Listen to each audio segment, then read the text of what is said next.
Well, the 2022 NASCAR season is officially underway. The much anticipated Daytona 500 has come and gone, and I figured I could sit down for a few minutes and discuss my thoughts on this year's Daytona 500 and Speed Weeks. While I do work weekends, I was still able to follow along with the races quite easily. First off, we saw Zane Smith win the Truck Series season opener for Front Row Motorsports. Then we saw Austin Hill get his first career Xfinity Series win after we saw a scary incident from Myatt Snider on the final lap, in which I'm glad Myatt Snider was okay after that. He got hooked, then the rear end of his car picked up off the ground and tagged the catch fence, which completely ripped his car apart, even to where Matt Mills actually hit the engine that came out of Snider's car. I'm glad no one was hurt after that, however. Then we got to the 64th running of the Daytona 500, a race that many fans have been anticipating due to the debut of the next-gen car. The track was packed because, of course, last year's race actually had a limited capacity due to the pandemic. This year, the track was packed, and it felt really nice just to see a sold-out crowd at the 500 again. Now, overall, the race itself was pretty good. Things got pretty racy in the end, and the car, I think, made a pretty good debut. And it was put to the test with some of the wrecks that we saw today. The one big example being Harrison Burton's flip at the end of Stage 1. The car was pretty intact and held up well, even though after looking at the replay a few times, it felt like the car picked up off the ground kind of easily. I thought this was going to be a more calm race with everyone trying to preserve their equipment, but it looks like I was wrong on that part, as in I thought this race would feel something more like the 2013 Daytona 500. Not to mention, we saw a lot of pushing too.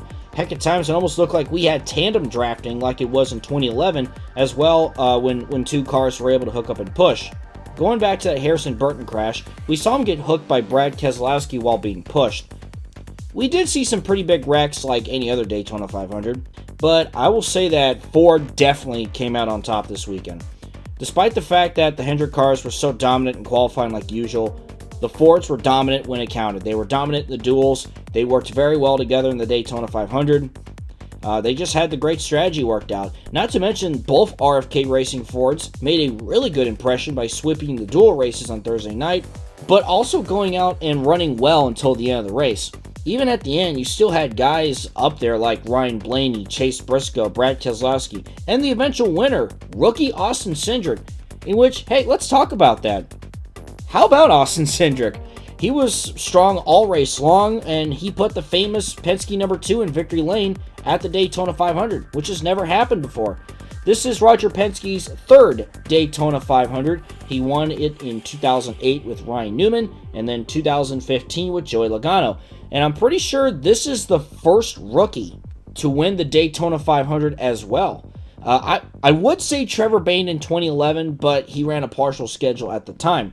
So yeah, I'm pretty sure this is the first actual driver running for Rookie of the Year to win the Daytona 500. And I can say this, Austin Cindric has definitely shown he belongs in the Cup Series.